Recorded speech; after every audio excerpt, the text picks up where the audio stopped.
Definitely love all of the Texas A&M Aggie hate that we're getting, or at least it's what I think it's who is sending me all these. Like this guy Jack on Twitter.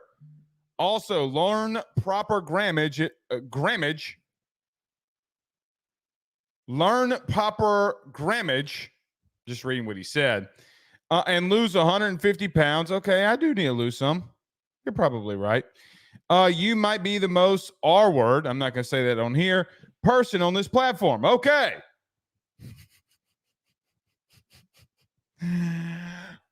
I tried to tell you. I tried to warn you. This Texas A&M winning a national title thing is going to be very crazy if they do get one in baseball. Nevertheless, we are live. Welcome back, ladies and gentlemen. I am your host, Blake Ruffino. This is Are You Serious Sports Up. All of you are making it a good one. We know that we are as well. So we got a lot to talk about tonight. Number one, we'll talk about A&M because, you know, they're back on social media. Secondly, we got to go to Ole Miss. And we got to go to Oxford because we continue on the teams that we're talking about in LSU schedule, breaking them down in the very beginning of the season. What do we think about them? Because we got a lot of them to do. We can't just continue to just go down the path of what's going to happen when we get to the season. What do we know about our opponents? So we'll get to that. I'm really interested to talk about that one because I do think that we look at Ole Miss as a team that could really be reckoned with. I don't know if LSU fans are ready for the conversation, though. So we'll get to it. I do love the A&M hate, though. I got to admit. All right, let's get to a couple comments here. Oh, and by the way, I forgot. Carius Curne did commit today, the interior offensive lineman, the number one player in the high school ranks in the 2025 class, commits to LSU. We'll talk about that. Maybe some more coming. You'll have to be on the message board for him for that. Oh, and at the end, we'll go around your SEC. Got questions? You can throw them in there. Deion Black says, gotta love that good grammage. I know. I know that's what he said. Lose 150. He's right. I do need to lose some poundage. I'm on that. You'll see. Nevertheless, T on YouTube says, I cannot mentally handle the A&M freaks winning a title in anything, especially baseball. Yeah, it will be bad. It would be very bad if that happens. Father Abear says, let's go tuning in from the 337. In case y'all missed it, Yemen's catcher's mitt had Exodus 2015 on it. It said, thou shalt not steal. I'm such a proud priest. Father Abear, we talked about that actually last night. Yeah. Is there a bigger flex? Is there not a bigger flex than that? It also shows some confidence, some cockiness, you know, some swag is what it is. Some swag. Because how many people looked that verse up yesterday? I will admit I did. I didn't know it by heart. Did not know it by heart. Where is everybody listening to us from tonight? As Father Aber said, are you in the 337, the 318, the 504-225-985? Where are you listening to us from tonight? But yeah, you got to love the good grammage. I don't know, man. I don't know. People think when they send you like absolutely crazy messages that it is going to affect somebody.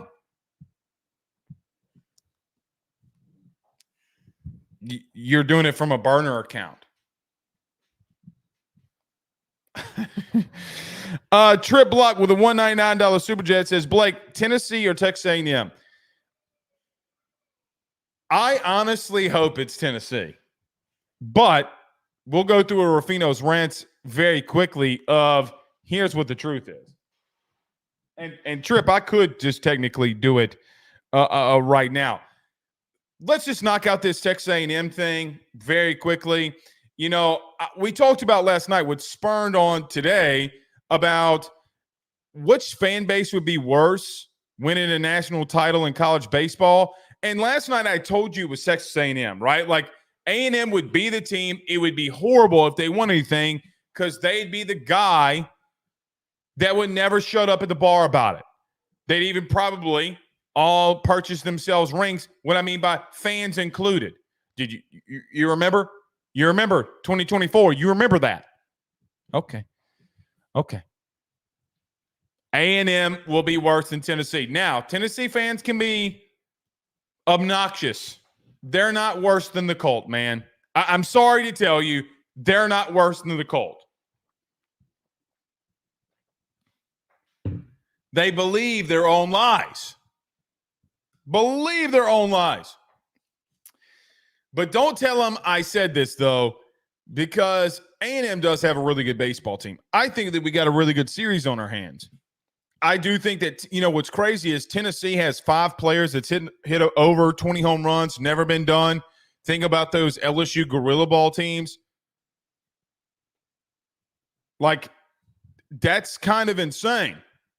So you look at Tennessee and say, man, they're on the path to get 60 wins. But A&M's got a lot of experience, and they got some dudes. Now, Laviolette's kind of been banged up. They don't have Montgomery. But I don't know if I trust Tennessee's pitching. Legitimately, I don't know. So it's going to be a fun series. I do believe it's going to be some really good baseball. Don't tell A&M fans that. I'm going to take Tennessee. But could I see A&M winning it? Yeah, I could. If we're just going to call it like it is, I could see A&M winning it. A lot of good coaches, a lot of good players on that team. I think the shot kid, he's really funny to listen to. So it was going to be horrible if they win, though. For real. That's how I feel. And I know a lot of you don't like Tennessee fans. I really hope or really know that some of you don't like Tennessee fans. I get all of that. I can't, man. I can't with A&M. I can't. Really, really, really good baseball team. But it's already starting. Like, dude, guys, they haven't even won a national title yet, and they're already poking at LSU. I'm telling you, man, if they're of all the teams that would be in the SEC that would feel like little brother to LSU, they always feel like they're poking you in the side. Hey, I'm like you. A&M wishes they were LSU in sports. They literally wish that they could do everything LSU does. And you know that that's a fact. You know that kind of beef that's always there with LSU and A&M. It's always going to be there. It's a new rivalry. And to that, as a fan, I welcome it. See, what gets missed about the hatred for schools is if you really love sports, you got to really love, and especially college sports, you got to really love the rivalry. There is nothing more pure in college athletics than a good rivalry game, and especially in college football. Guys, the truth has been, even though LSU has won a lot more matchups against Texas A&M, that has been a pretty funny of late, not too bad of a really good game to watch because of all the athletes that's on the field for both sides. I mean, when they came in the league, man, it really kind of came a little bit of a rivalry. I will be honest, I get into it with A&M fans more as a rival than I ever did with Auburn people. Guys, I legitimately I don't get into it with Auburn fans. Ever. And to be honest with you, since Saban's retired, I don't get into it or see any strays being thrown LSU's way from Alabama. Guys, I 100%, 1,000% believe that LSU, like it or not, has gained a really good rival. It's going to be fun. It's going to be really fun. And I think that the SEC, the one thing, I will admit something. Okay? Not playing Auburn because you've played them for so long, okay? I wanted, as a fan, the A&M game more than I would want Auburn. Because of the and look, I see Doug Ray says ESPN made the rivalry for profit. Dude, 100%. And it worked. Tell me it didn't work. Tell me it didn't work. It 1,000% did. At least to me it did. So, nevertheless, we are here.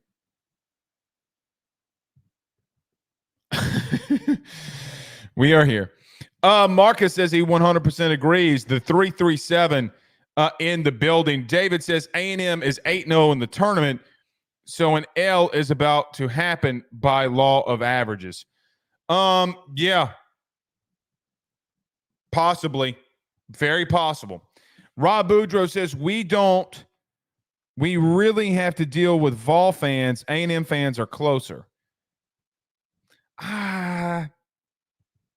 Oh, for y'all, A&M fans are closer.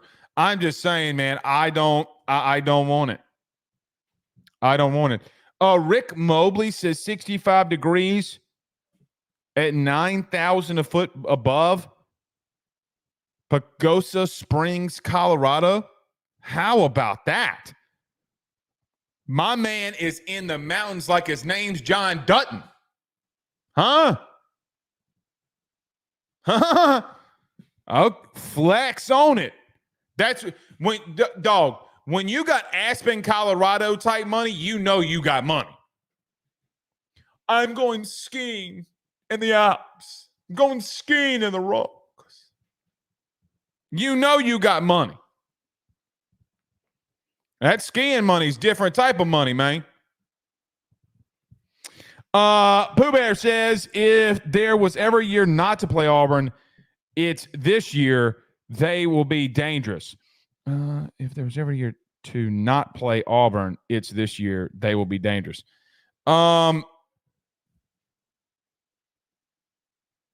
Interesting. They got some question marks offensively. Are you talking about this year or moving on? I'm telling you, Stephen Fry, good friends over at Fry Construction in Eunice. He knows when you got the Alp money, when you got skiing money in Colorado, you got fat bags. Sorry. Them fat bags be just going everywhere. Bouncing around up and down. And everybody keeps staring at them. I'm telling you, man, my man Rick got money. Uh-huh. Okay. He says, Lance says, but hold on. He said 9,000 foot above sea level, right? Hell no. I don't know my way around Colorado. It might not even be like mountains. But regardless if Rick's got money or not, when you got skiing and Alp money and snowboarding money, you got money.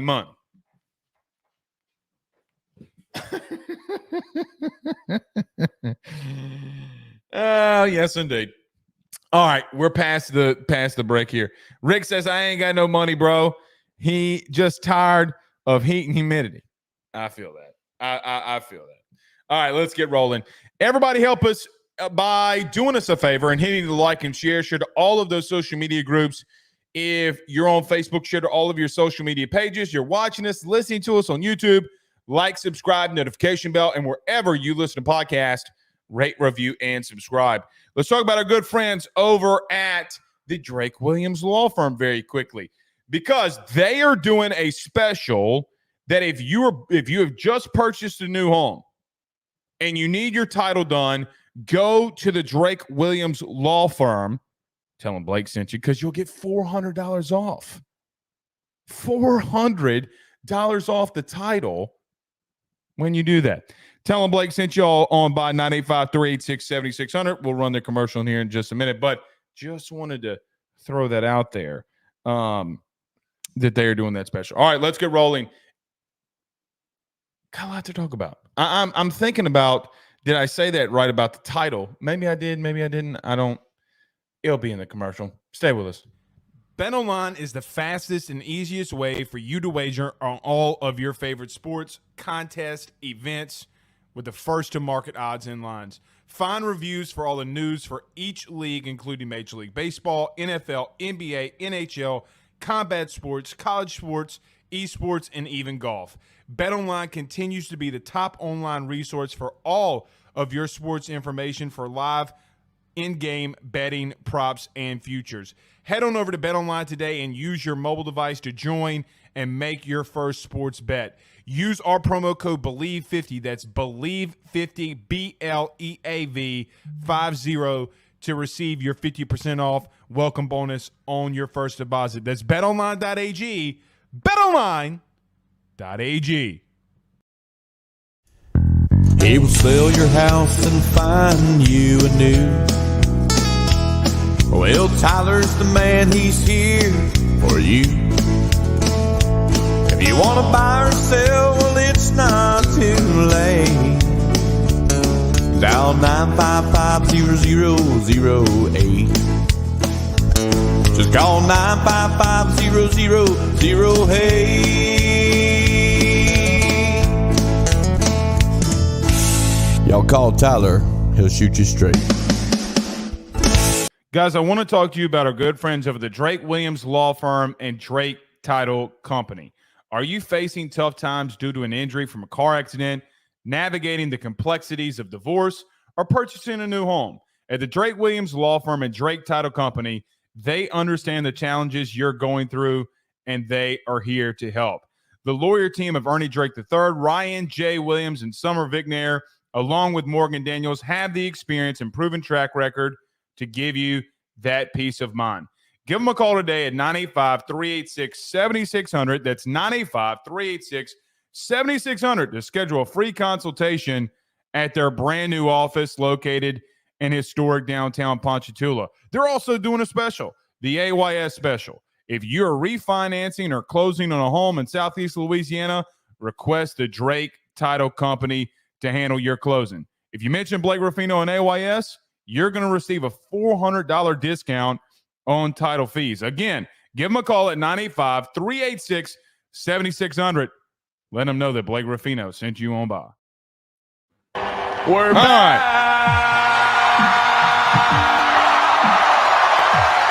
Let's get rolling. Everybody do us a favor by hitting the like and share. We'll greatly appreciate it. All right. Today, LSU had a big-time commitment in four-star offensive lineman, interior offensive lineman, Carius Curne. Now, because you're going after a kid who is the number one player at his position, today was a very big deal because you knew, like, hey, man, we are really doing well at building something for the ages along the offensive line. Carius Curne today from Arkansas really gives you another stamp of what Brad Davis is starting to build in Baton Rouge. Guys, it's class upon class upon class where he's going to get in the number one dude at a position group. That's not all the guys that he's going after and going to get either. Not even a little bit. The entire room is shaping up very well. Got to close, got to get commitments. I get all of that. And there may be some shuffling here and there. Might get a commitment, might get a decommitment. But you know that the entirety of the offensive line, especially getting 6. Now, it stinks because it really looks like 5 because of JoJo Cryer leaving, Big Hoss leaving. You are starting to sustain. You are recruiting along the offensive line like a lot of times, man, Nick would do. There's not a level position, in my humble opinion, that LSU has succeeded at more in under the Brian Kelly era of recruiting more than along the offensive line. Now, we knew that about him. We knew that he had sustained at Notre Dame very good offensive lines. What we didn't know is that the combination of how him and Brad Davis would work, it was that just a Notre Dame thing? It wasn't just a Notre Dame thing. It was a Brian Kelly and now Brad Davis thing. Guys, continually picking up solid, not even solid, but amazing high school talent, the number one quarterback in the country, the number one running back in the country, now the number one interior offensive lineman in the country. That in and of itself shows me that what you're doing on the offensive side of the football when it comes to recruiting, you are doing what you need to do. Because, guys, if you win the game up front in this league, you're going to continue to progress, and it's going to give you the ability to do what a lot of great teams, I'm talking about Alabama, Georgia at the current moment, the stability of success on one side of the football starts from the football out, from the center out. That is where games are won and lost. That's the level that LSU is recruiting at the offensive line. Just gave you a lot of positives. Let's flip over to the other side. You're going to start getting dudes because I think in the very near future, you're going to have some more recruits that are going to pop to LSU. Defense will get started to roll a little bit. But with Brian Kelly, the offensive side of the football, from a recruiting standpoint, has been taken care of year upon year. I thought last year, though, you did really good defensively, ironically. Outside of corner, we'll see. We'll see it. We'll see at corner very early this upcoming year. I thought you had a very solid defensive class a year ago. More than solid. Could be dangerous. You got some pieces. I think that defense that you got from a high school recruiting aspect, they got some dudes in there. They got some dudes in there. So you got to start picking that up a little bit on that side of the football. Guys, and the offense won't stop with who they're bringing in from the high school ranks on the offensive side of the football. But if you're headlined on one side and you have the number one position group at three different places, guys, you can't ask for a better class. I'm just going to be honest. You cannot ask for more than three of the number one guys, quarterback, running back, and offensive line, and tell me that you're not doing good. Now, do you need to figure some things out at receiver at the current moment? Sure. I think you're going to be fine there. Guys, I really do. I don't worry about Cortez at this exact moment. Now, he's going to have to show that he can sustain the room without Malik and Brian Thomas Jr. You got question marks, but I really enjoy what they're doing. And, guys, I know DeCorian Moore would have been the fourth guy on that list at the number one dude at his position. But it's hard to argue what they're doing on one side of the football. It is. It really is. And you're going to – guys, I think you're going to be pretty good offensively. You know, when it's all said and done this year, it's because of how you sustained and how you've built. That side of the football has taken care of business. Like the song says, taking care of business, working overtime. They're working overtime on that side of the football.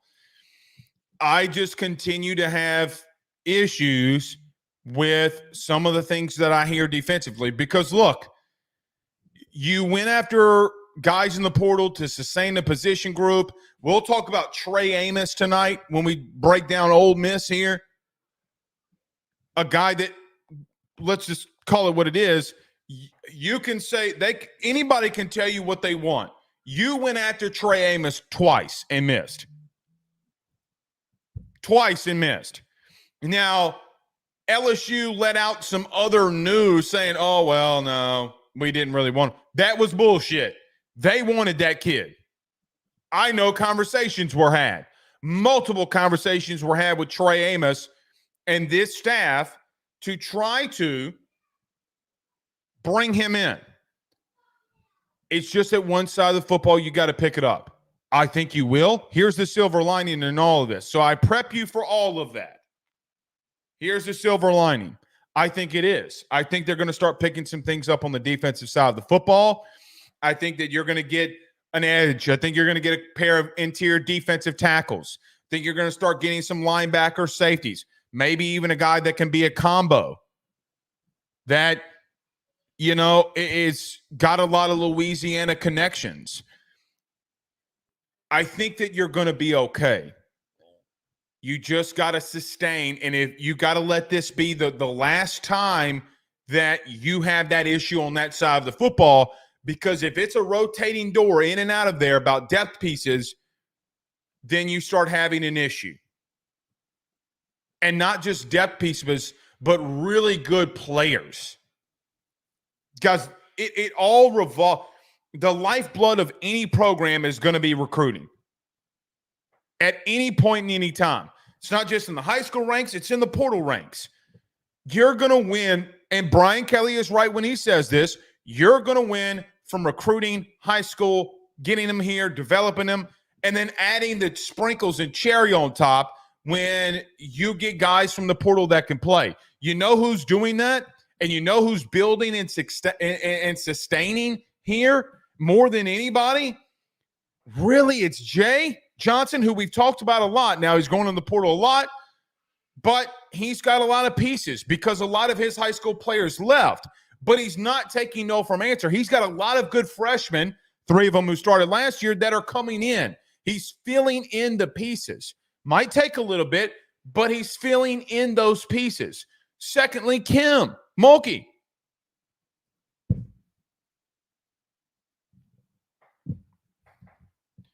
Offensive staff, offensive side of the football. You're doing really good. Got to keep it up. You're doing really good. I caution a lot of people because when we as fans, media, we start looking back to the University of Alabama and saying, well, they're not recruiting really well. Well, they flipped a quarterback from SMU, okay, who a lot of people gawked, not just media. There were a lot of fans that laughed at that. Kid goes to the Elite 11 and wins an MVP. I mean, have there been quarterbacks that have not progressed? Yeah, at the Elite 11. Have there been a lot of them that have? Andrew Luck, Matt Leinart. Any of those guys in the early days of the Elite 11, does that remind you of anybody? Oh, who else was at the Elite 11?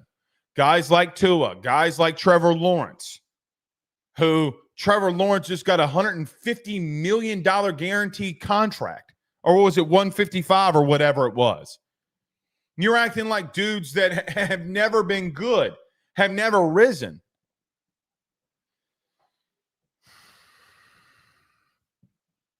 Alabama's recruiting really well. All right. But I like Carius Curne. A little bit about him. I knew I was going to do that today. A little bit more about him. Very heavy-handed. Watched some of his film today. I thought maybe, kind of working in on like some maybe footwork because he's just using pure athleticism. I mean, the kid is very athletic.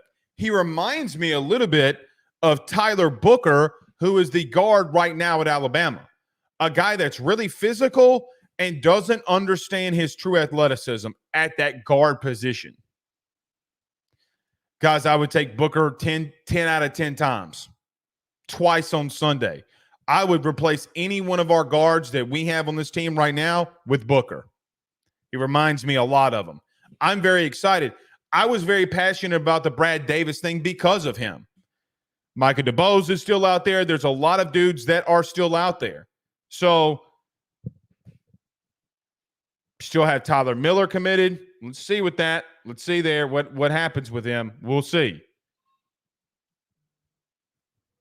But if he does leave, you're going to continue to build there. Brad has been very good at rebuilding that offensive line with a lot of good talent. Guys, Carius Curne, from an athletic standpoint, is a freak.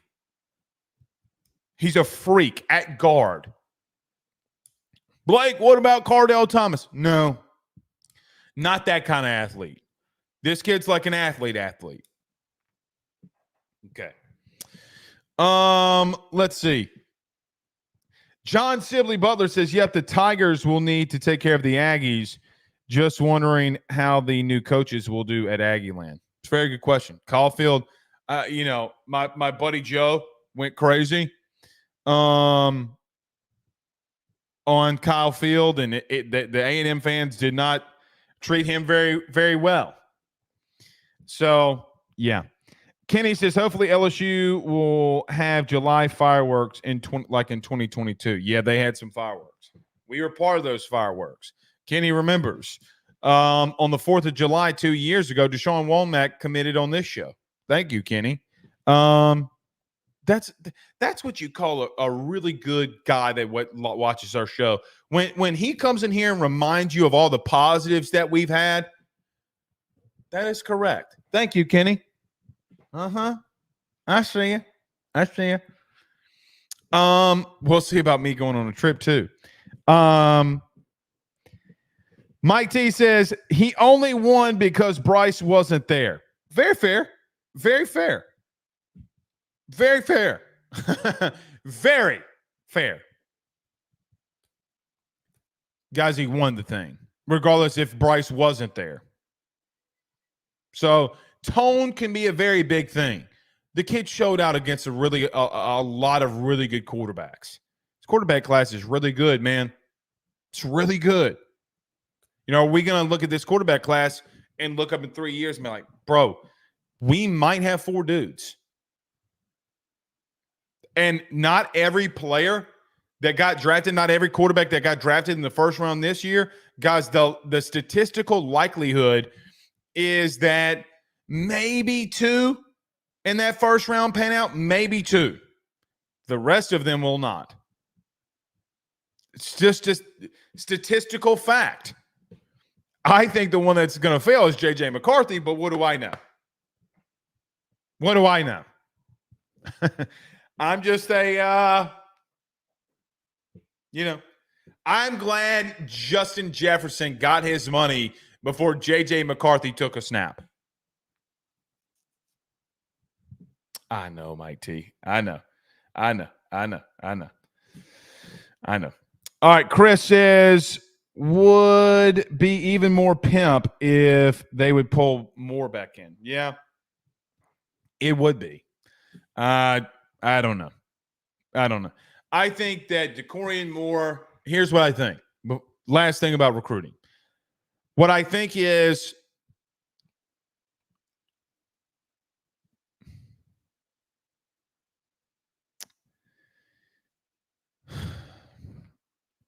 the conversations that I've had of late are that I think the kid is torn, ultimately. I really do. I just feel that he has a camp that's pushing him in other directions. The conversations that I know that DeCorian Moore has had has always been, and it's been very well vocalized, in my opinion, unlike what some have said, very vocalized that it's known the love that he has there. Do I think that he is just being guided in another direction? Yes. And look, man, here's the God's honest truth. It is very difficult to tell an 18-year-old kid to not do what mama says or daddy says. And I'm not pointing at anybody in particular. I swear to God, I'm not. I am just saying that is not just a Decorian Moore thing. Guys, the truth be told, the reason that you've locked the state down the way that you've done a lot of times is because the same look that Decorian Moore would give to his family about the University of Texas. It's the same exact thing that a lot of kids in this state, the boot, that is just drenched in purple and gold all over the state, that's produced a lot of really great players. When they look mama in the eye, they look daddy in the eye, they know because it's been their dream. When everything comes back to reality,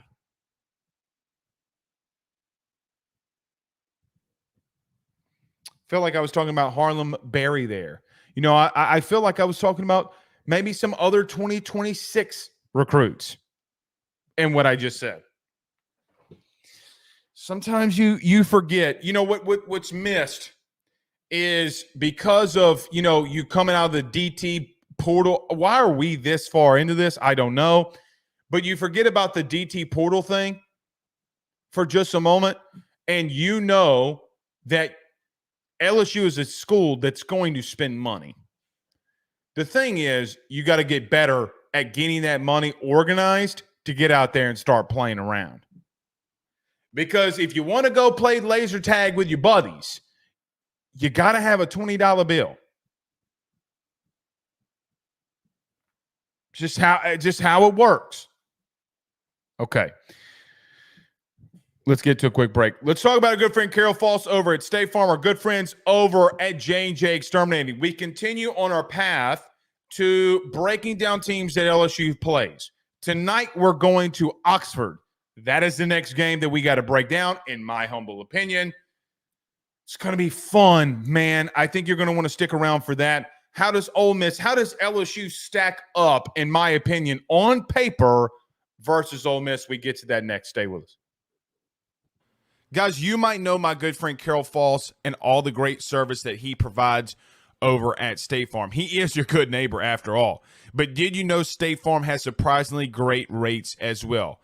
Along with the great neighbor service, State Farm agent Carol False has surprisingly great rates for everyone inside the state of Louisiana. So call him today at 985-395-4300, 985-395-4300 for all of those surprisingly great rates on auto, home, and life insurance needs.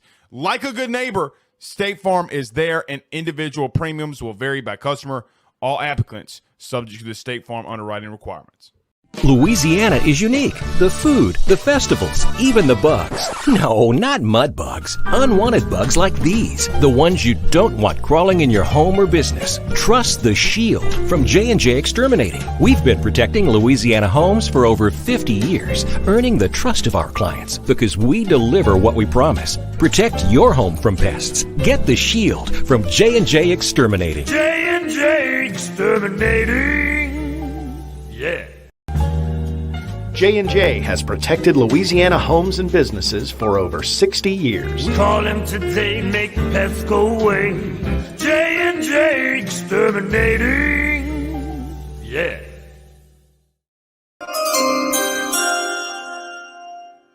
All right. Let's get to it. I saw this in the chat. I wanted to get to it.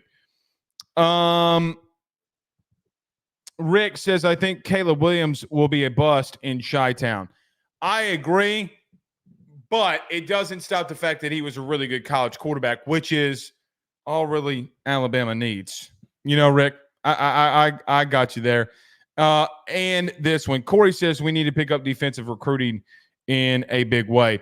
Agree with him there too. Okay, we continue on our path of breaking down teams that are on LSU schedule. Now, we've broken down a lot. We've broken down both USCs. We've broken down, okay, who do we do? UCLA. We talked a little bit, kind of, sort of, not really, about South Alabama, just like hey, they got a whole new coaching staff somewhat. Their old head coach is the new DC at Alabama. So we do continue down this path. I'm trying to pull this up because I just want to read it off that way that I have it. But October the 12th against Ole Miss, it is going to be game 5. That is where we are. Let's get to them. Guys, I think that on October the 12th, it's going to be very interesting to look at this game against LSU versus Ole Miss. I think by this time, between the both schools, at worst, maybe LSU is 4-1 going into this game. At worst, in my humble opinion, maybe they slip up to either one of the USCs, the one on the East Coast or the West Coast. I don't know. But on October the 12th, I do believe that both teams are going to be undefeated because I still think that you can pull it out against USC. It scares me, though. 50-50. Don't play with them. We've talked about them. South Carolina being at 11 a.m., I like that. UCLA, South Alabama, Nichols, you're both going to be undefeated at night in Death Valley in Tiger Stadium for Ole Miss versus LSU. You know that in the beginning of real true SEC play coming into October, that ESPN and ABC is going to want to get their investment and put LSU versus Ole Miss at night in Tiger Stadium. I'll be blown away if it's at 2:30. Absolutely, positively blown away, especially after what happened last year.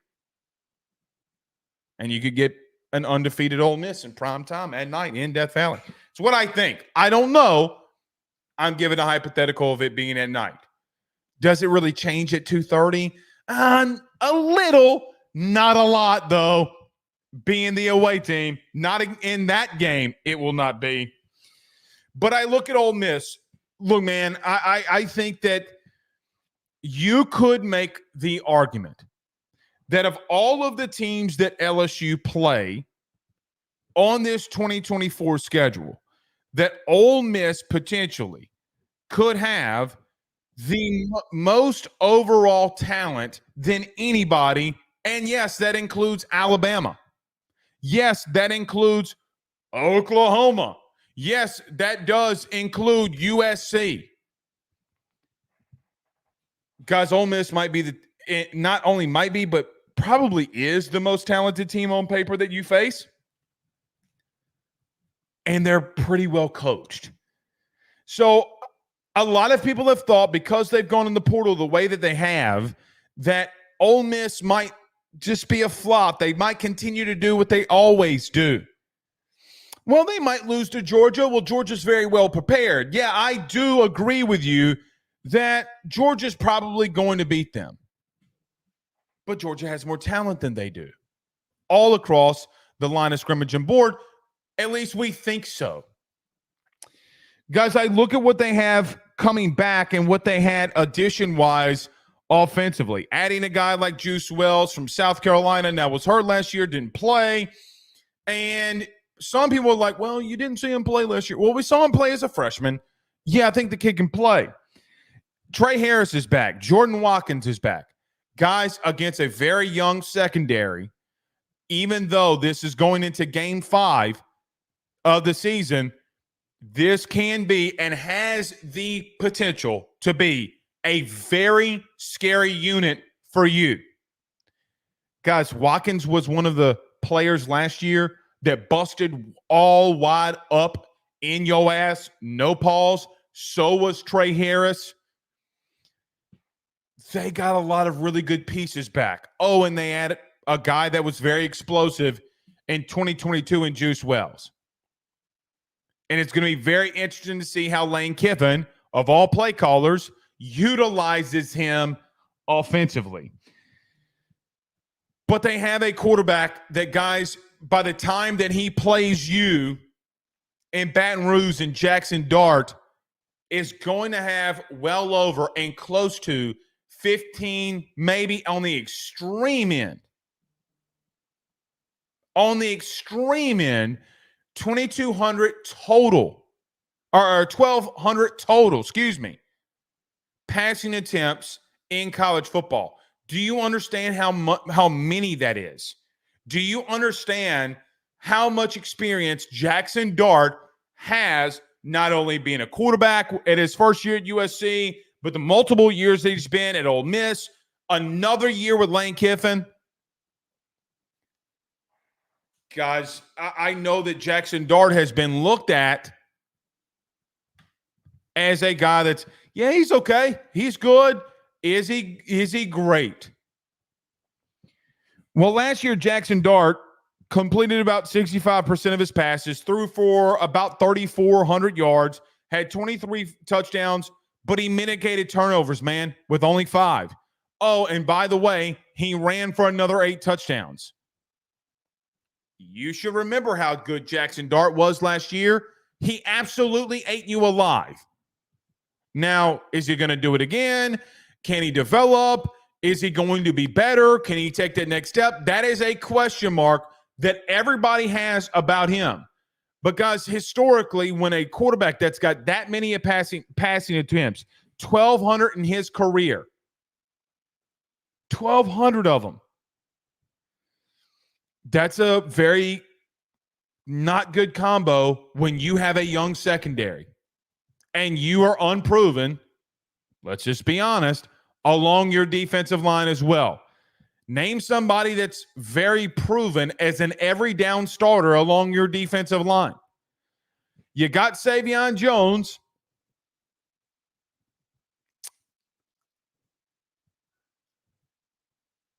That's about it. You don't know. I look at some of the pieces that they brought on the offensive line. You know, if you go and listen to Ole Miss during the spring, a lot of the chatter was, look, man, I mean, Ole Miss, they got some dudes up front. Now, they're not going to be great. They're not going to be like yours, but they got some guys that can play, and it's not going to be a massive issue for them. It's not their glaring weakness. Those guys can play. What their real weakness is, I believe, or could be, at running back. They've taken more portal running backs than anyone. Logan Diggs is going to be out. I mean, they got so many backs in there. I have no idea who is just going to be the dude, because Lane will rotate those guys in and out of there. But they got a lot of them. They got a lot of experience. You know, what's interesting, you pretty much know and feel what you're going to get from a Lane Kiffin style of offense, because he's always going to be doing it. That's not what scares me, though. 2, because them offensively scares the bejesus out of me. I don't know if you can stop them, if I'm being honest. Let's see if you can. Let's see if you can make adjustments. But the last time I saw you against them, I don't know where you upgraded. Now, I think that you've gotten better at areas. DC, linebacker, safety. I don't know anywhere else. But, man, the guys that they brought in from the portal legitimately are what scares the shit out of me. A lot of people said and questioned Walter Nolan having low production, which I don't really buy or believe. I think that that's BS, because I think he was around a lot of really talented defensive linemen. He was not the only one. He was being double teamed a lot, not asked to do a lot, when he was the one that, of that nasty defensive line that Texas A&M had last year, he was the one that they game planned around. That's why Walter Nolan was so big when he hit the portal. But even though he was double teamed a lot, which you did,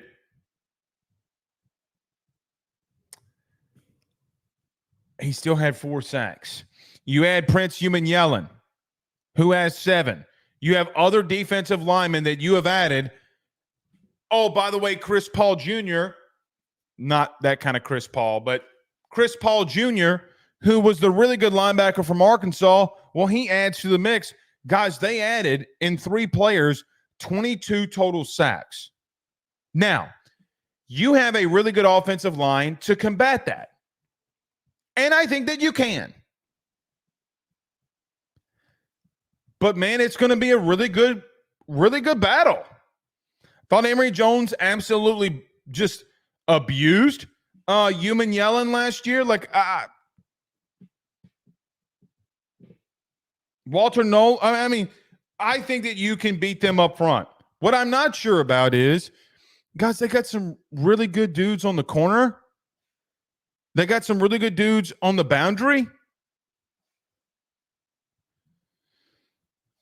They are a really well put together defense. Let's talk about Trey Amos. Guys, Alabama had 2 first-round corners last year, and when Kool-Aid McKinstry, who's now with the Saints, got hurt, Trey Amos came in, a guy that you really wanted in the transfer portal in 22, comes in, and do y'all remember what he did against Georgia? The play before the end of the game, batting the ball down, coming up with a big breakup on a slant. And a lot of people are saying he could be a first-round potential talent. Guys, now Trey Amos, who is at Ole Miss because of what they did at the portal and what they did in the portal, a guy that could have been in your program, who could have started for you at corner, which you desperately needed. Desperately needed.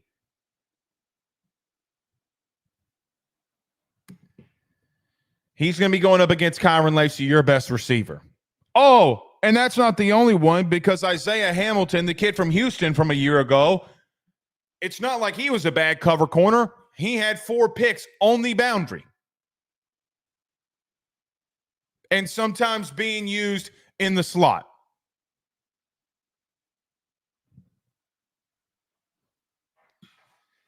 It's the most, I can't believe I'm going to say this, I think it's the most talented team that you play. And it's going to be a grudge match. I know good and damn well people are like, Blake has lost his godforsaken mind that he thinks that Ole Miss on paper might be the most talented team that LSU faces. I get it. I know. Trust me, good Lord, I know. Guys, they got a lot. They have a lot of on paper starting talent. The question becomes, do they have the depth? Now, they're catching you relatively early in the season. You know, like if a guy goes down in week 5, Trey Harris, yeah, okay. I mean, you're still relatively only, you're starting 2/3 of your schedule here. I'm not.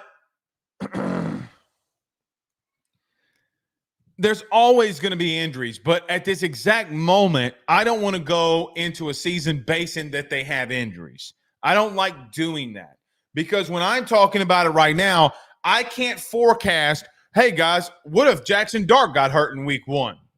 Well, shit, that changes everything. I don't have the luxury of doing that.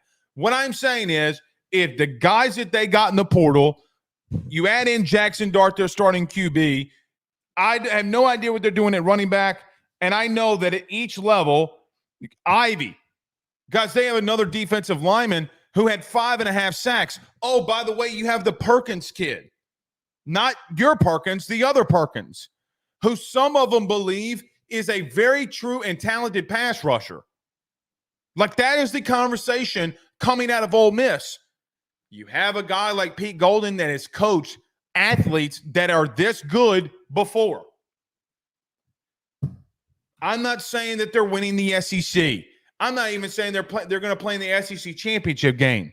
But the God's honest truth is, when those Rebels come to Baton Rouge on October the 12th, it's actually going to be a war.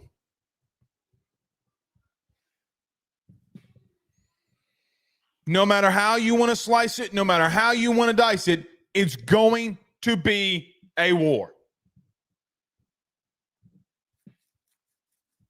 And I'm going to tell you this, okay?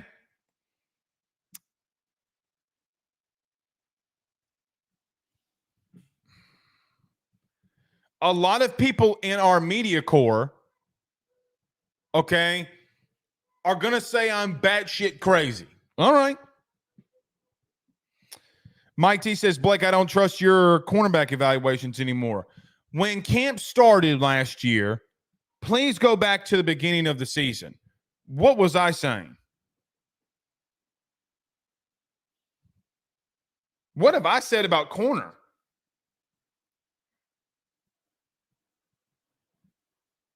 Mike, you're going to have to refresh my memory. Actually, I literally came out this week and said, guys, your secondary, I heard, is not looking great. I'm not the only person that said that their secondary. Hold on one goddamn minute. Mike, did you watch the spring game? I'm using a spring game for my defense. He does say, though, Ole Miss is the best team on our schedule next year on paper. I agree. They are. And look, man, it's a massive game. Like, we can – I really think what's going to happen here, okay, is we're going to get into the season and people are going to be like, oh, the old Ole Miss is here. If you do that, you're going to be pleasantly surprised. Because not everybody follows recruiting in the portal like that. Not everybody really understands it, in my opinion. Because unless you're like your Uncle Johnny, okay? Your Uncle Johnny that works on the cement truck isn't going to be on Twitter all day looking and scrolling through, hey, Ole Miss got this guy from the portal. They're not going to be doing that. You're not going to be down in the marsh and hearing from your Uncle Willie. Hey, now, cool, young. Ole Miss is good. I'm telling you, we're going to get into this. We're going to get into the season, and they're going to be undefeated coming into Baton Rouge. You're going to be like, uh-oh. That is their test game. Now, the question now becomes, the first real test that this Ole Miss team has is against you, probably at Night and Death Valley. It's not as if that they're going to walk out of there unscathed. Maybe they do, but I don't think that they are. I think it's going to be a war. I thought you went to war with them last year. Neither side or neither team's defense showed up. Let's just be real.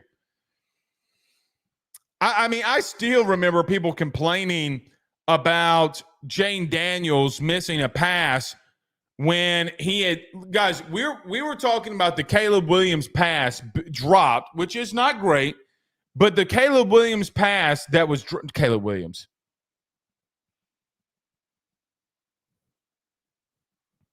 Look at me. Look at me. Caleb Williams. Why am I having a brain fart? I'm having an ultimate brain fart, and I was on a roll.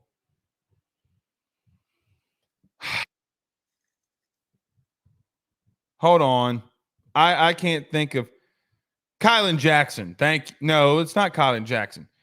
Y'all be quiet in my ear.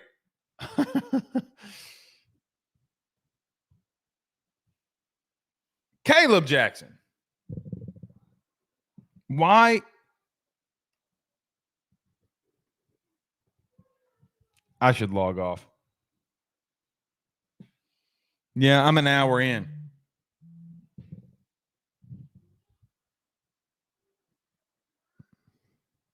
I'm an hour in. You get what I'm trying to say. Why do I have brain fog at the worst times? I thought it was a good segment. We'll see.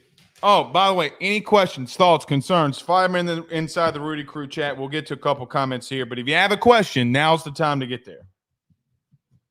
Now is the time to get there.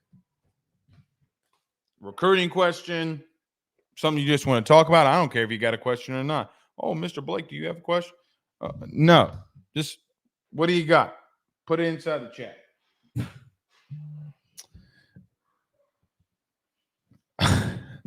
Anthony, I had a brain fog and I was out. I forgot what I was even thinking about.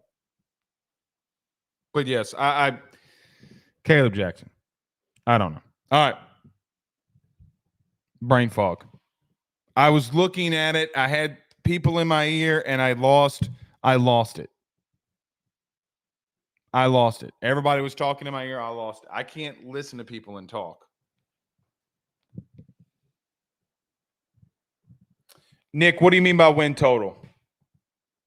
For LSU? Specman says, I agree on paper they're very talented, but but with portal kids, you still have to gel.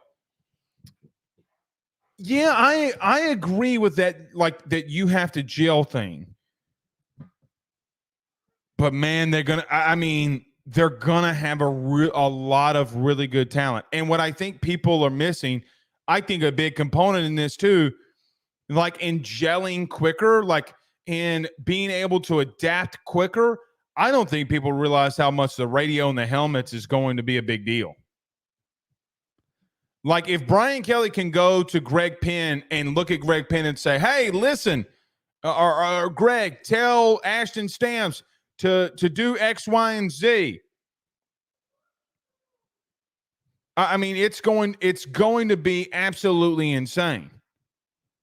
I don't know if there's a theory out there that scores may go down because coaches can mix and match. I mean, Lane Kiffin said being able to have the radio and the helmet for my quarterback, guys, it's going to be a cheat code for me. Speaking of Ole Miss, a cheat code. I agree with him.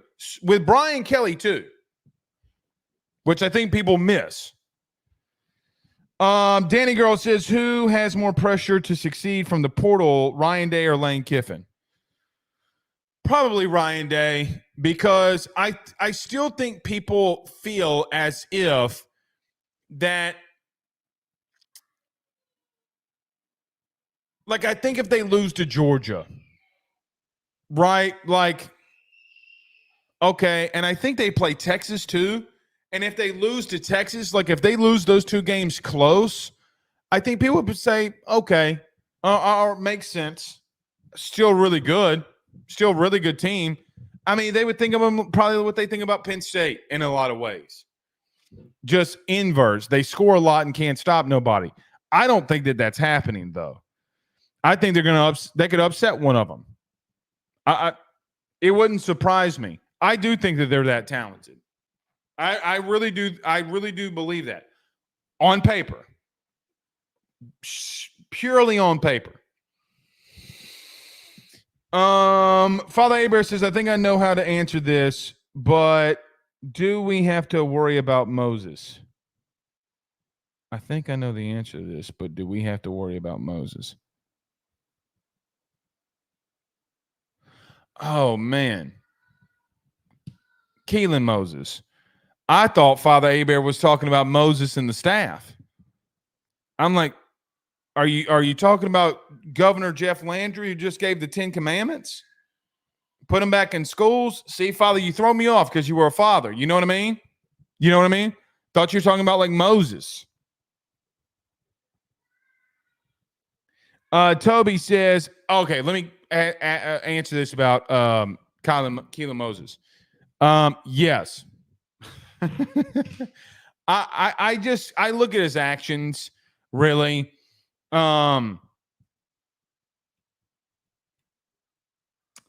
Do I think that this has happened before with him, where he's kind of felt like an outcast and staff has come back to him and kind of settle things? Actually, yes. Do I think he's going to leave? I don't know. Would not shock me either way. It wouldn't shock me either way, to be honest with you. Because I just, Kids are crazy these days. You know, you're vocal 1 minute, you're quiet the next. You're vocal 1 minute, you're quiet the next. You know, like, look at me, twin. And look, man, I am not in the business of trying to understand an 18-year-old kid's mindset. I'm going to tell you what I know. And I feel like I try to cipher through all of the bullshit the best that I can. Because as much truth as comes to this corner of the world and through my phone and to my ears, there also can be a lot of bullshit. Like, hey, I heard so-and-so was looking horrible, to pick him up because they don't want him to get a big mind. Just a couple of things. But Danny, I say Ohio State. Nick says Ohio State, they have to go undefeated in championship with what they paid. Yeah, I mean, they paid a lot too. Anthony says, damn, Blake, I knew who he was talking about.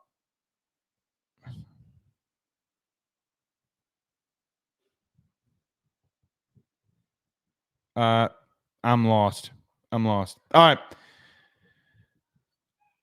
Pray to God Texas A&M doesn't win, man. Pray to God. Pray to sweet Jesus. We'll see y'all soon.